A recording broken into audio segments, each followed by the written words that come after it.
I'm going to do a low light video here. There's no sun, it's just a little overcast on the new paint job on the 65 Ford Econoline. I have not wet sanded it or anything, so I still have a little orange peel, so it's not as clear as it's going to end up. But I'm going to walk around it and you can watch how this thing changes colors.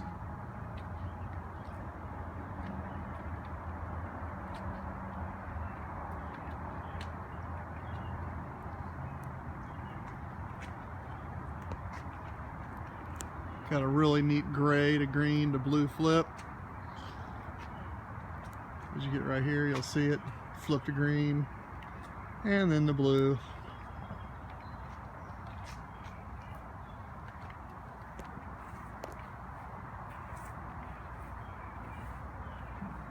Panels all ended up pretty even. It doesn't look like it did any tiger striping, which is really good. This is the first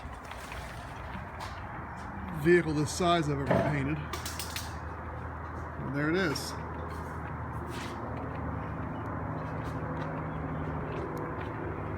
There's my 65 Econoline on its way.